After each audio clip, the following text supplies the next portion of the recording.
Hi guys, welcome back to JD's Kitchen and thank you guys for stopping by. Today we are going to be making fufu. We're going to be making water fufu from scratch. This is basically fufu made out of fermented cassava. So the process is quite straightforward and I'm going to jump into it right now. So you start by peeling your cassava. I washed my cassava first because it was really dirty, and if you do not wash it, you're going to be transferring dirt from the outer part of your cassava into the cassava itself, and you'll be giving yourself more work to wash and wash and wash.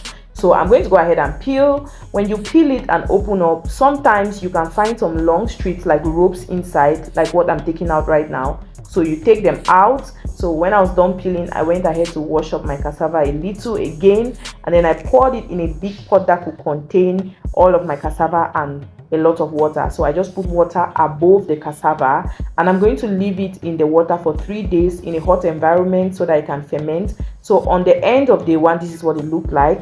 On day 2, this is what we had. So it was becoming more foamy and our cassava was getting soft. So towards the end of day 3, I started to wash my cassava. I took it out of the water. So you will check it and see if it has fermented and if it's really soft. I'll show you guys how soft your cassava has to be. This is exactly what has to happen. Like, you just need to touch it for it to just press. Like, it has to really be soft.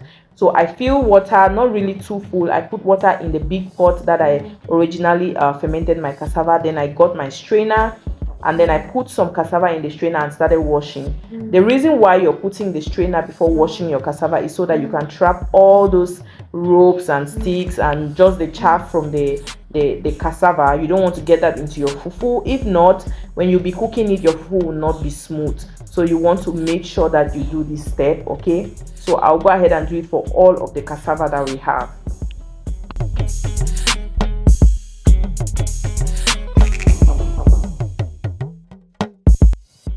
Now once you're done, you leave the water and the smooth cassava in the pot for a while to settle.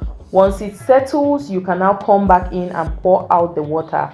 Even after you pour out the water, you will still need to use a kitchen cloth to strain it out properly, and you will need to keep it for a while with some heavy maybe like a stick or a bucket or something heavy or a jug of water on top of the fufu, so that it can really, you can see there's still a lot of water inside. So even after it has settled in the pot, there's still going to be a lot of water. So you want to make sure you do this step, okay? You want to take a clean kitchen cloth, pour your fufu, and then try to squeeze on it. No matter how much you squeeze, there's still going to be some water, so you have to be patient.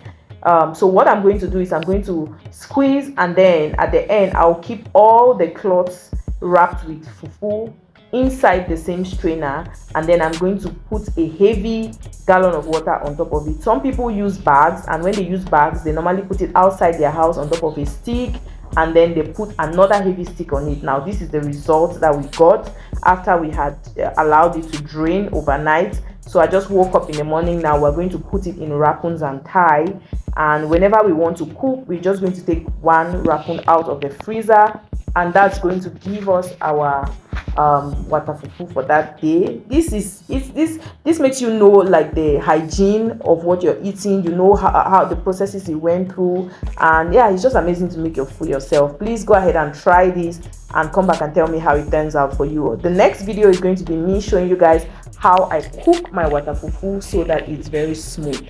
Thank you guys for watching. Please share this video and do not forget to subscribe to my channel. If you're getting a baby's voice, that's my baby. Thank you guys for watching. I'll see you guys on the next video. Bye.